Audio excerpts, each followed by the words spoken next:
Пришло время исполниться. Что ты забыл? Что происходит? Объясни. И зачем нам перчатки? Да. Чтобы не марать руки. Ты же не хочешь сказать, что мы будем это использовать? Да. Мы будем все скребать его с земли. Конечно. Ничего не осталось. Нет, я не хочу в этом участвовать. Мы так не договаривались. Не договаривались? Каждый из нас причастен. Помните, как мы гуляли в ноябре? Что? Настало время завести следы. Господи, я даже боюсь спрашивать, зачем нам эти пакеты, Джо?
What's up, Travis?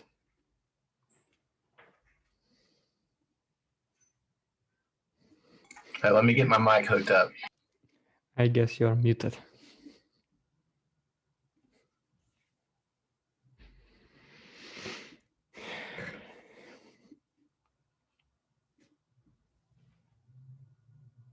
Still muted, showing the icon of red microphone and stuff.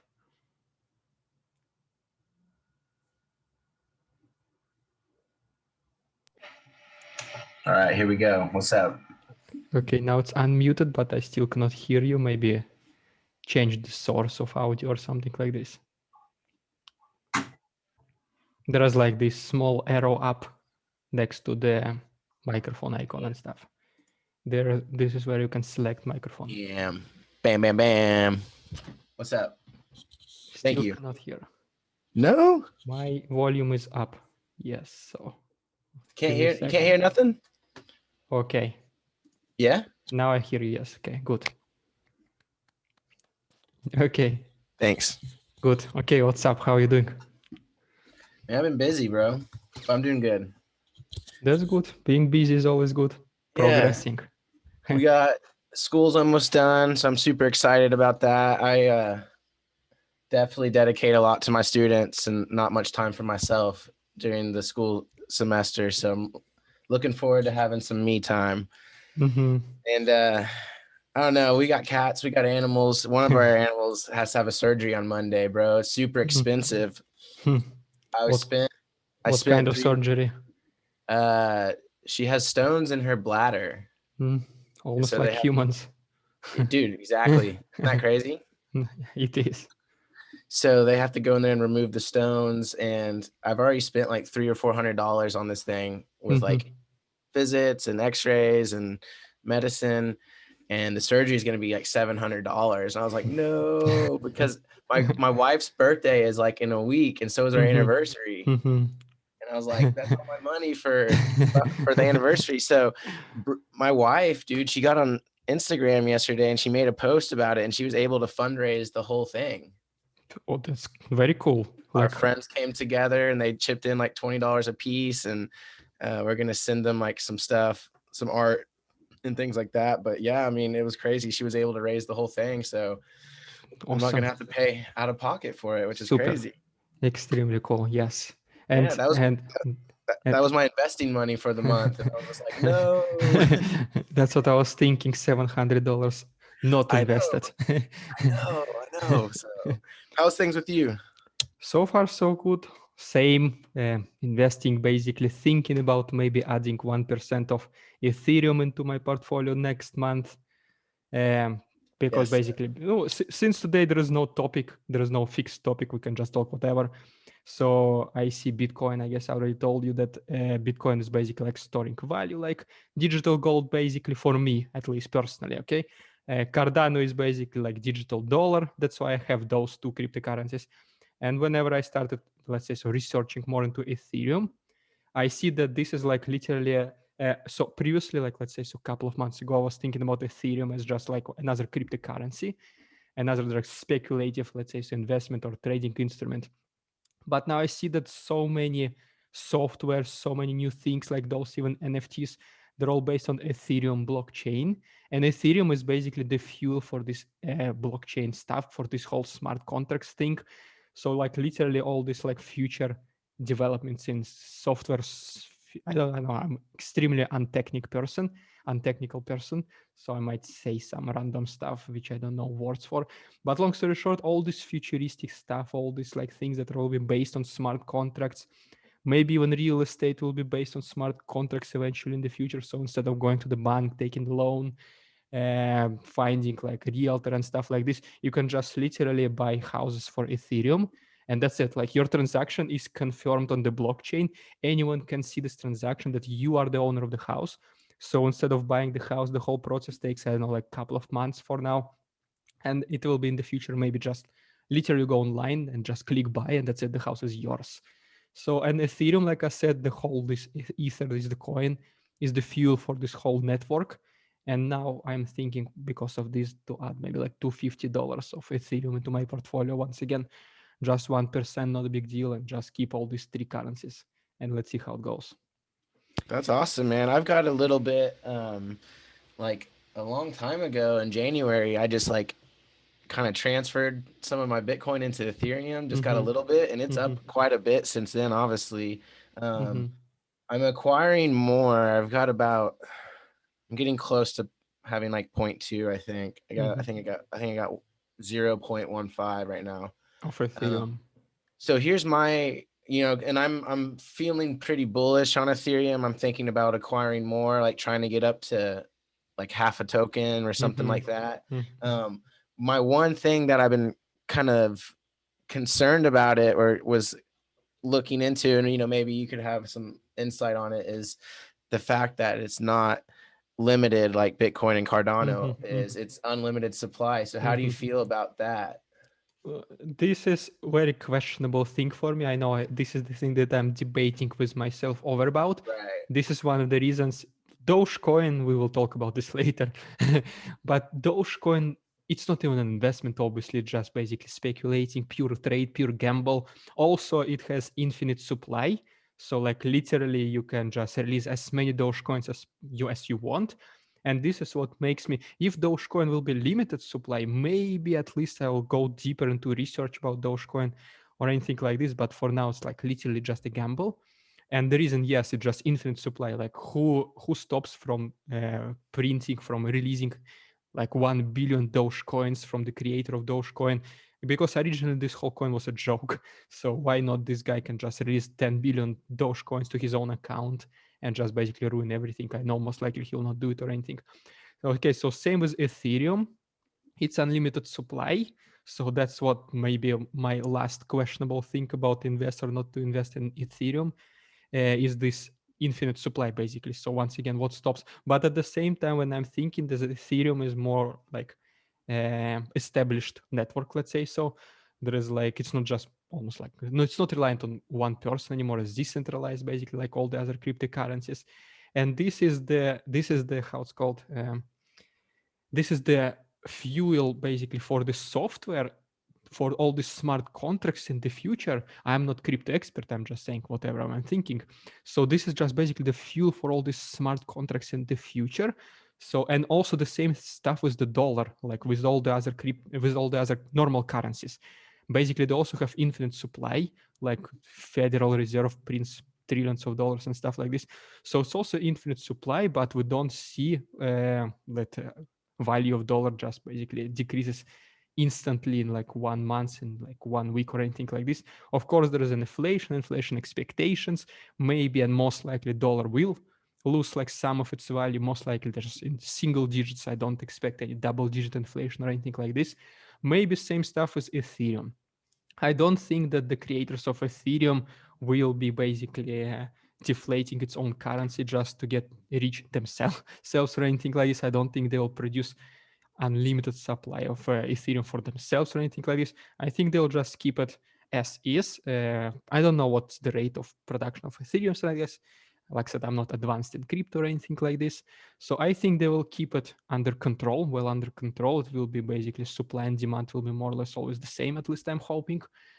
And also one of the things that I sent today in this Instagram, our group, that only around 30% of people heard about Ethereum. Maybe for us, it feels like everyone knows about Ethereum already at this point. But Right. but there is still more than half of population of the US, which is still just needs to get to know Ethereum in the future. So which means that there is a room for additional Ethereum tokens basically to be released.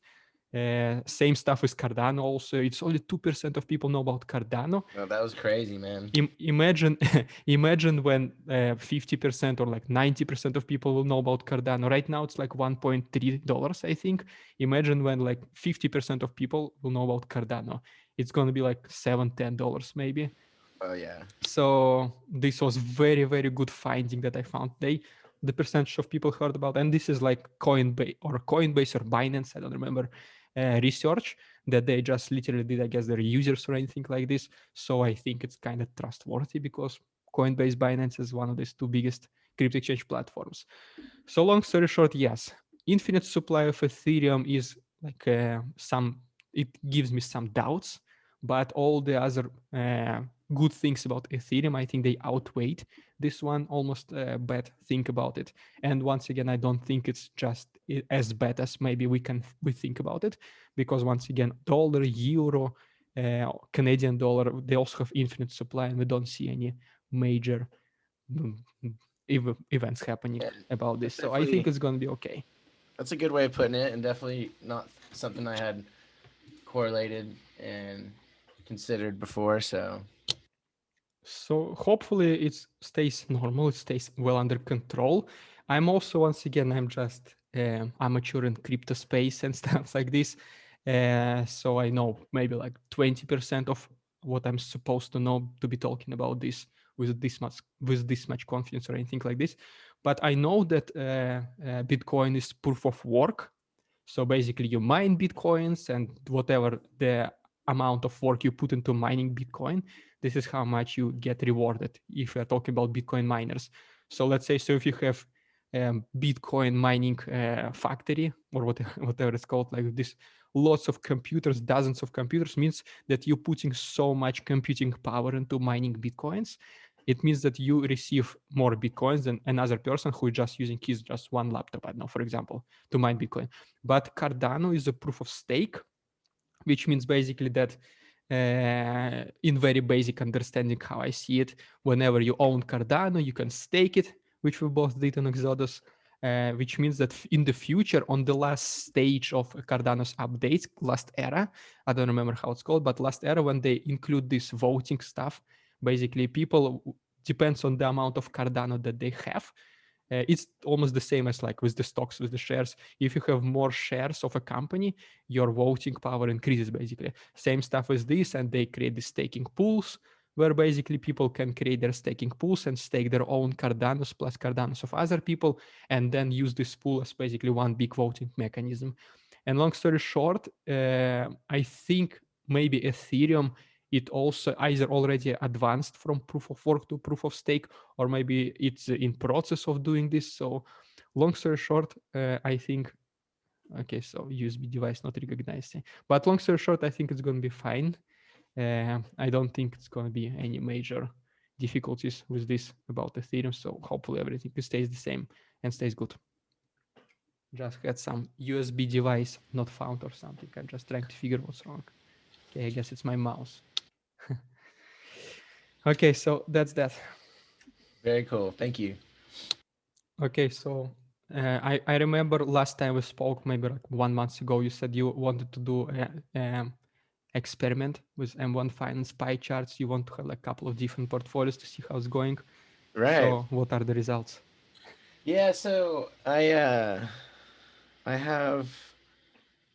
ended up kind of modifying it just a little bit, and I still do have it going. I have about $500, almost $600 into it right now. I have been putting a lot of companies in here that like I basically use myself, and just things that I spend money on. Try to spend like kind of some of my criteria for coming into the portfolio is a service or a company or a product that I use sometimes either daily or weekly, pretty often. I'm trying to build a portfolio like that. And I've definitely had some good, I'm up almost 6% on Apple on that portfolio. Good. Google and Adobe are in there because I use them for work, and they're both up like 4 or 5%. And then my fintech is doing pretty good. I'm up 4 to 5% on Visa, PayPal, and then I have Ally in there because that's one of my banks. And then I'm down on Chase and Square in there. And then for technology, I built it with, I have a technology pie in there. I have NVIDIA, which is up almost, it's 7%. Microsoft up 4%. Dell is up 5%. And I'm down on Corsair and Intel right now, but I'm not too worried about them. And so, I think total the portfolio is only up 2.5% right now, but at one point it was up to 6%. So I was doing pretty good a couple days ago. It's definitely come down. And then I have, let's see, there's a retail one. I'm up on Walmart, Amazon. And then I put a really random one in there, bro. I put Levi, who makes jeans. I'm up 3.5 on Levi right now. And I wear their jeans. I wear the 511s, and they give discounts to teachers. So when I go in there, I get a pretty good discount on denim product. I have some telecommunications up there. I'm up on 1% on Verizon. I'm up 2% on AT&T. I also have a little bit of entertainment in there, and I'm getting my ass beat on that. Spotify and Netflix are down hard. Yes, I've seen it.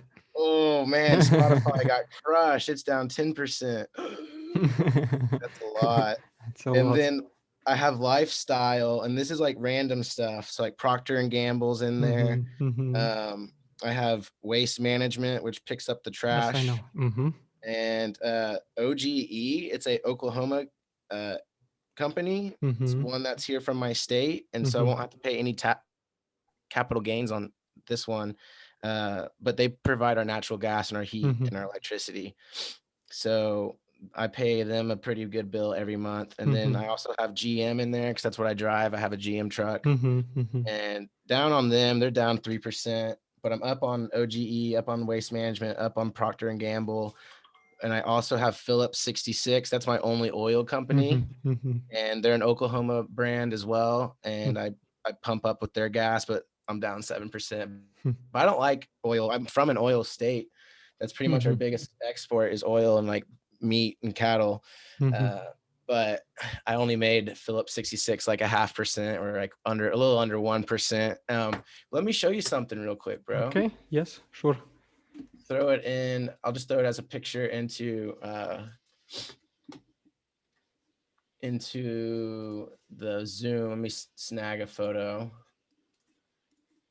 And let me put this one. I have a holdings spreadsheet that you can kind of see. And I still need to go post. I haven't had time to do that, but I do want to. I have not forgot about it.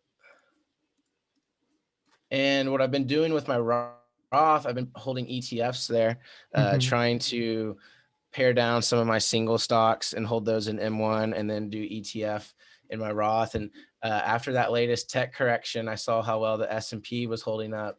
And so I've been buying some of just the boring old S&P market, bro. It's not boring. It's not. I mean, it is, but it's stable income, and you don't need to worry about anything.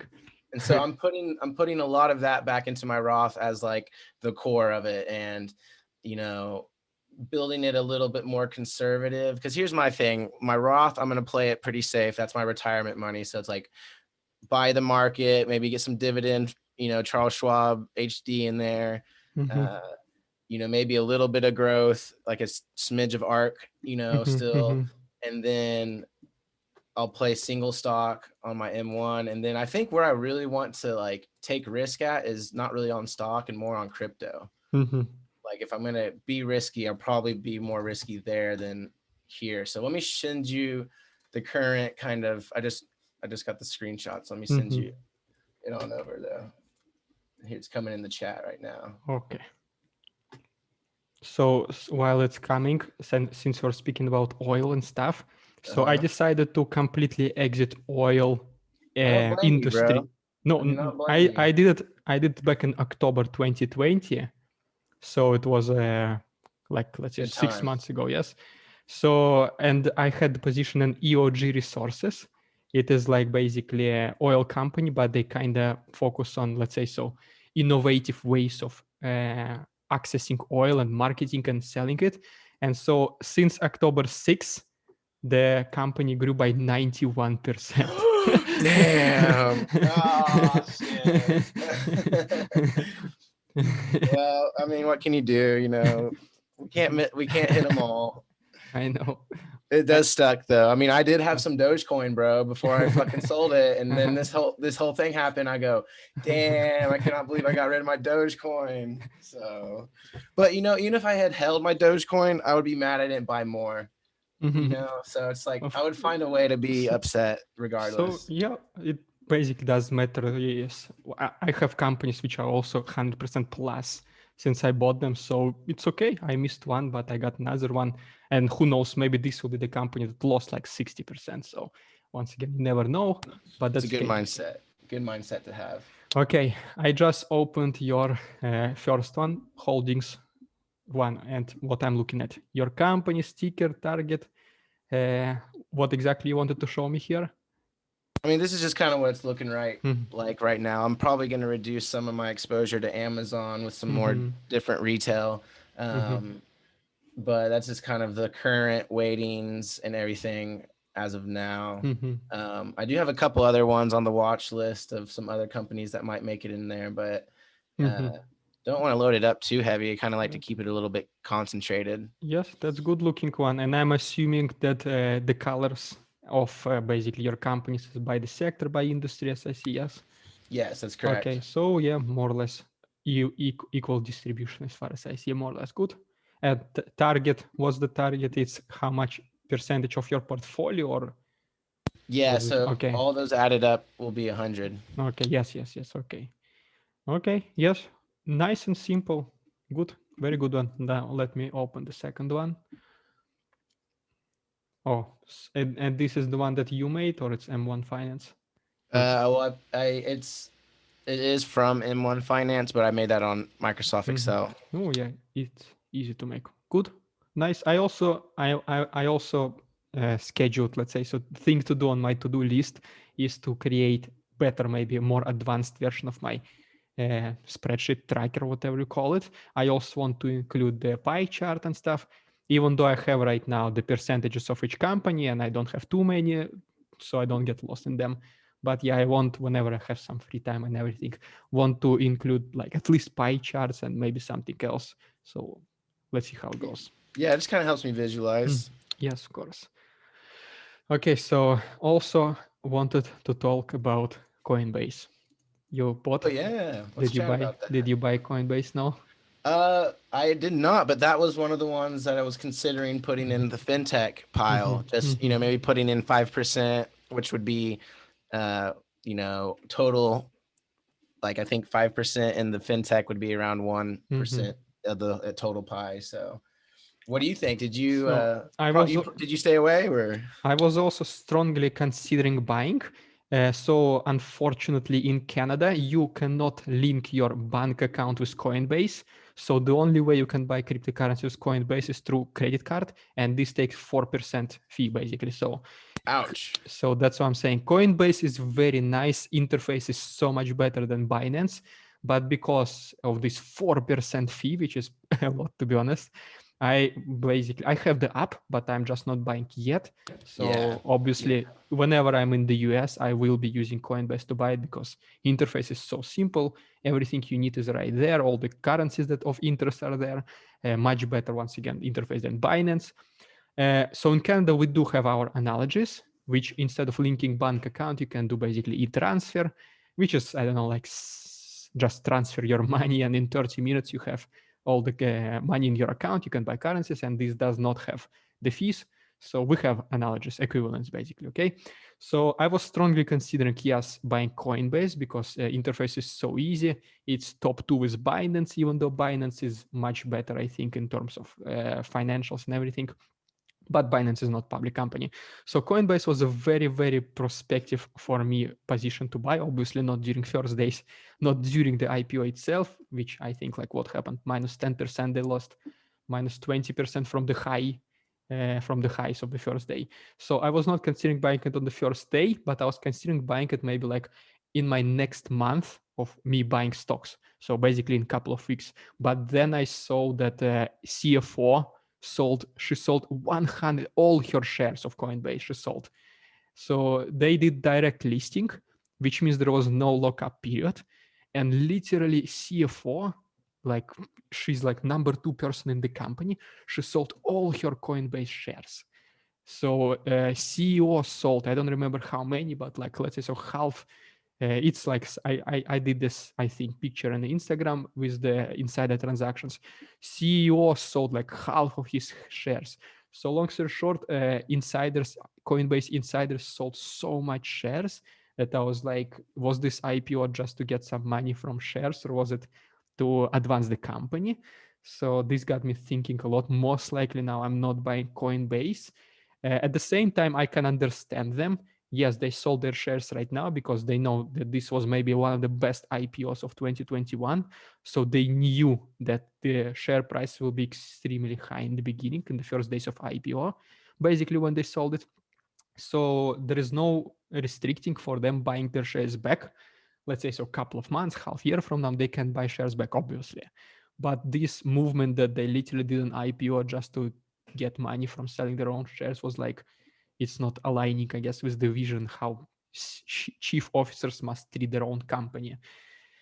So this got me thinking. Plus, Coinbase, yes, the revenue is incredible, but because the whole crypto stuff was how it's called, Bitcoin, Ethereum, Dogecoin, all of these coins, they were like so much in hype since, I would say, since last year's, since the middle of the last year, since summer of 2020, everyone was more or less talking nonstop all about cryptos, Bitcoin.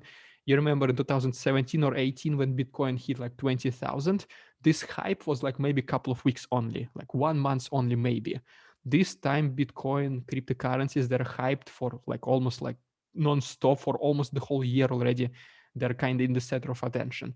So that's why I think their revenues are so mind-blowing for the last quarter, because people are just constantly buying, selling. But as soon as this hype dies down, people will stop doing too many transactions. People will most likely just be holding, or they'll just sell their cryptocurrencies and just be waiting on the outside. So most likely the Coinbase is very tied to hype around crypto, I would say. So that's also not extremely tight with my mindset of an investor. It's like it's not good to invest in a company which depends on one product a lot, because as soon as they have competitors and this product becomes already not the only product on the market, so they have to make competitive prices, they have to reduce prices, and that's it. Same thing as not good of having just 1-2 suppliers, because if you have one supplier, your supplier has full control over the prices. And I think that the customer of Coinbase is basically us.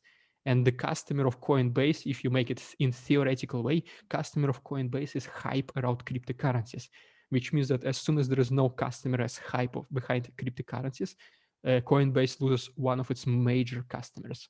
So basically, that's why I'm thinking I will not invest in Coinbase, maybe even never. So let's see how it goes. That's my thinking.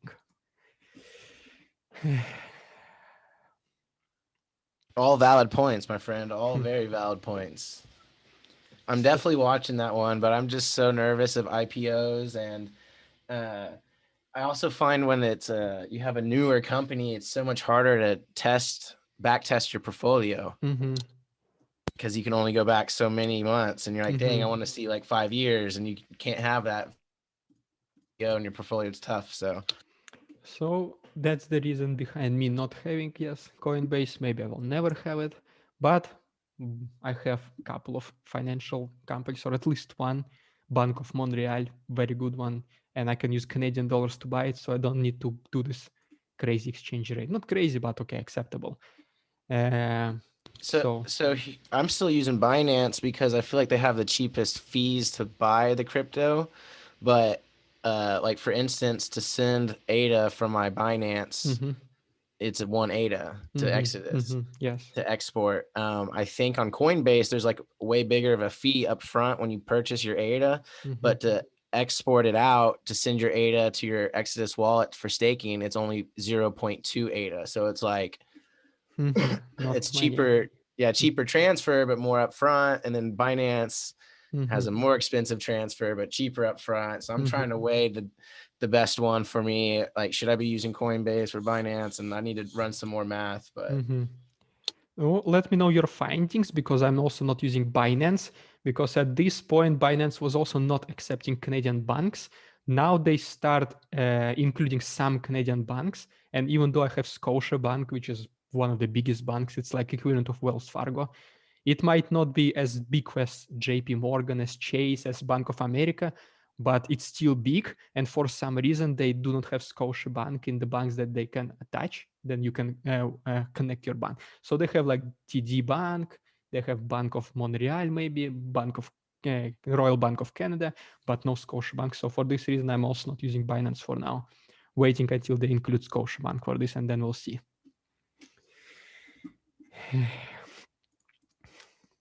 So also last couple of things maybe I want to talk about, and then if there's anything you want to say. So I am still looking at these two companies from my last month's watch list. This was so cool companies that I added, but I didn't buy them yet because once again, I have exposure to technology and I have exposure to pharmaceutical company. So the companies are Vertex Pharmaceuticals and iRobot, basically the ones which are making these vacuum cleaners robots. So first one, Vertex, is up like 6%, 7% since beginning of March, I think, yes. Since beginning of April, I mean. iRobot is down 7% since the beginning of April, but fundamentals are so good. You talking about iRobot? Yes, iRobot. They make the Zumba or the Roomba? Yes. They make this. I'm looking into getting one of those right now. Like the product, not the stock. Yes. But yeah. And all the people, so Vertex, first speaking about Vertex, why I'm still concerned about investing or not, around like 80% of their revenue comes from just one product, which they have monopoly for. So it is kind of one thing cancels another. So it is just one product, but they have monopoly on this. And I think they have patent on this. It's for curing cystic fiber, not curing, but how it's called, not to make it worse, to prevent something like this, preventing cystic fibrosis. And they basically have the monopoly for this. The patent is like until 2025. Wait. Is this ABV? ABBV? No, it's AbbVie, but the company I'm talking about is Vertex Pharmaceuticals. It's okay, Vertex. All right. VRTX, I think, is the ticker symbol. Let me check right now. So yes, Vertex VRTX is the name of the company, and so like I said, 80% comes from the selling of this monopoly product, which they have patent for until 2025, if I'm not mistaken. So once again, one thing cancels another, but still it's just company that's so much tied into one product and what happens when there are competitors on the market. So for this reason, I'm very concerned about investing, but it's great it has great fundamentals, great both qualitative and quantitative fundamentals. And so basically we'll see, because right now the one that I'm having is AbbVie, and this is Dividend Aristocrat, 4% dividend yield. And I'm constantly reducing for some reason the weight of dividend paying companies in my portfolio. So I started maybe like 4.5 dividend yield across my whole portfolio. Now it's like down to 2.8, something like this. So that's why I don't want to get rid of AbbVie, because it also has good fundamentals and everything. Otherwise, I would replace maybe it with Vertex, but we'll see how it goes. And another one is iRobot. Yes, lots of people who I saw had vacuum cleaners robots. All of them were by iRobot. Once again, if you go also on Google and type best robot vacuum cleaner, half of the list will be iRobot, Roomba, whatever it is, whatever that. So they also have a good market share, even though there are competitors, there are other alternatives and everything. Fundamentals are great once again, but I have at least maybe 3-4 technology companies from the same sector. So adding another one will be so much heavily exposed to technology sector, and then all the other companies are so great as well. Apple, which I will most likely never get rid of as long as North Americans are using Apple devices, which I don't think they will ever stop in the nearest future. That's right. Another one is Intel, which is recovering good under new CEO. You saw I snuck them in my portfolio. Good job. And they're recovering pretty good under a new CEO. There's a shortage for semiconductors, as you might know, for cars and everything. And Intel is not focusing, but they know about this problem, and they are basically producing semiconductors. If you think about this, so it's the second technology company. The third one, if I don't open my spreadsheet, I don't remember right now. But definitely, and ARK investment, I think you can kind of attribute this to technology, to this kind of same high growth sector and everything. Let me just open my spreadsheet and see what else. So for this reason, I was like, adding another technology is, I guess, too much will be. Yeah, and another one is Corsair. So I have three Yep. technology companies and Corsair. You also said you have Corsair, a very good company. Right now it's struggling a lot. Well, because it's rotation, people going back from growth companies maybe to value companies, which is good because I have value companies in my portfolio and stuff. And so Corsair is still good because fundamentals are credible. Balance sheet, income statement, cash flow statement is incredible. And also, once again, if you go best RAM 2021 in Google, half of the list will be from Corsair. So I also think as soon as this, I don't know, whatever it is right now happening, correction or like sideways, we're in the sideways of the market. One day it's plus 0.5%, the next day it's minus 0.5%. So it feels like we're in the same place for the last months. But as soon as maybe the same hype around tech companies comes back, we'll see if this will ever happen. Even maybe Corsair will explode at that time. So that's why I'm slowly adding this position, like $100, $200, $300 maybe every month, something like this. We'll see how it goes, while still trying to keep it relevantly same weight in my portfolio. So that's basically That's awesome. it. What about you? What news I'll have you have? What other companies you have? Yeah, I'll have to take a look at iRobot. I do think Intel has definitely had a weird past, and it seems like they've lost their way, but I do feel like since I feel like they just have such deep pockets, they're going to probably be okay and be able to ride it out and kind of maybe have a comeback. So I'm definitely more excited about NVIDIA than I am Intel, but I do think Intel is worth keeping in my portfolio. I mean, I have Intel in my laptop right now, so same here. As long as I use the product, that's really the stipulation. As long as I use it, it stays in the portfolio, and if I stop using it, I might take it out. But I'll check out iRobot. I think Corsair and Intel are definitely some good ones to keep in there. Ones that I'm watching right now a little bit. Etsy has my attention some, and so does GoDaddy a little bit right now as well. I don't know if you've checked out them, the internet. It sounds company. familiar, but I've never checked the company. Yeah, they do domain hosting is what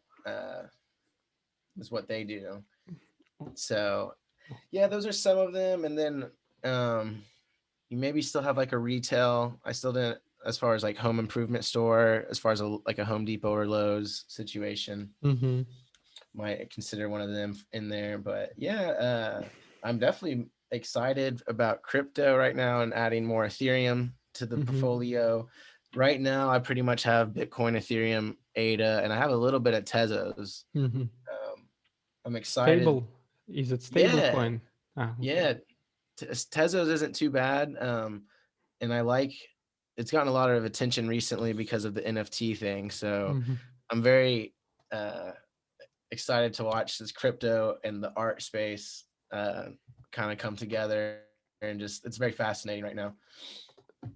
So let me check, because stable coins, I'm not a crypto expert, but just let me see really quick on Coinbase or Binance, whatever, because I think that stable coins are not supposed to go up or down in value because they're tied to currency, to dollar. Right. So Tether will always stay more or less the same $1.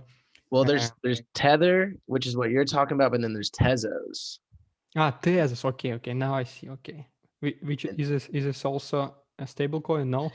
No, I think it does kind of fluctuate. I've seen it move from about $2 to $7 within that range.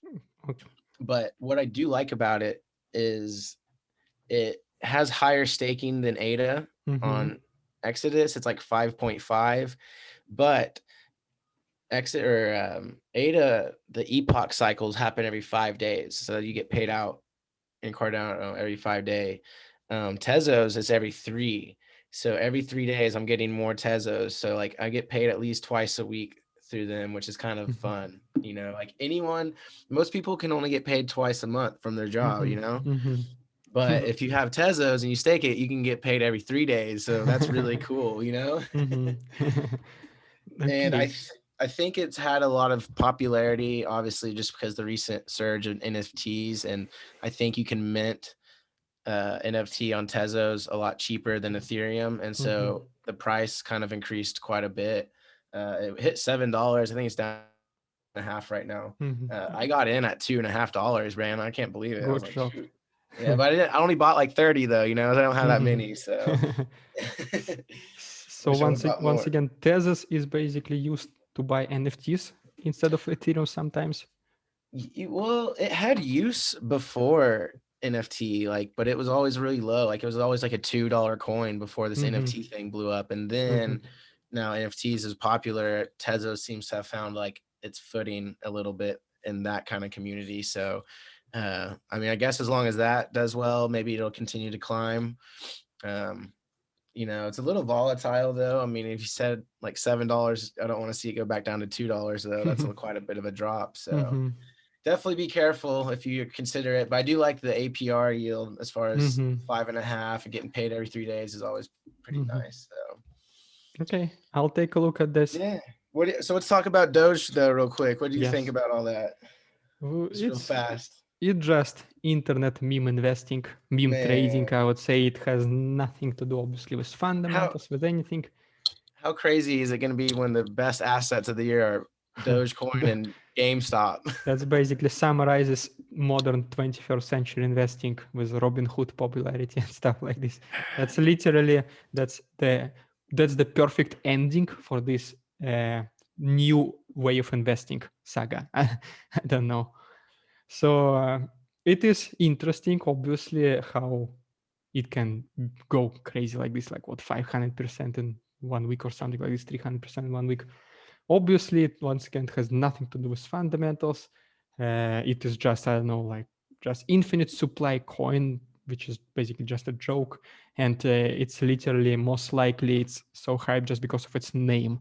If it is going to be called, I have no idea, like Wallcoin or something like this, I don't think it will be as cool and as fun as Dogecoin, because you can make memes with Doge, which is already a meme itself.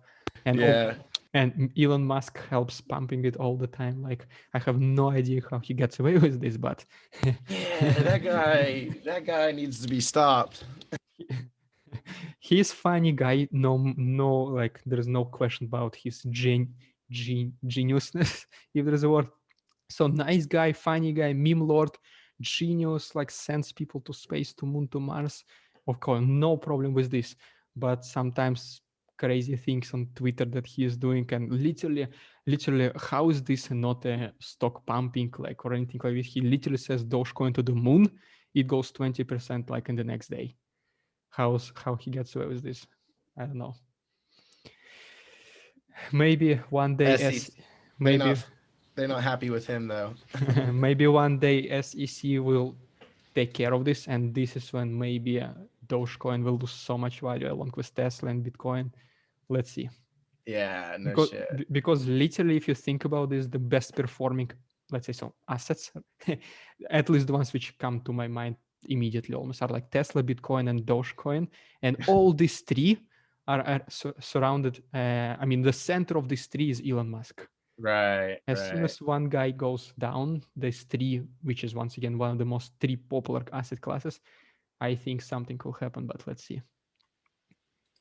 It'll be interesting, man. I cannot wait to just watch the rest of the year unfold. I'm coming up in July on my 1 year of investing coming up. So congratulations.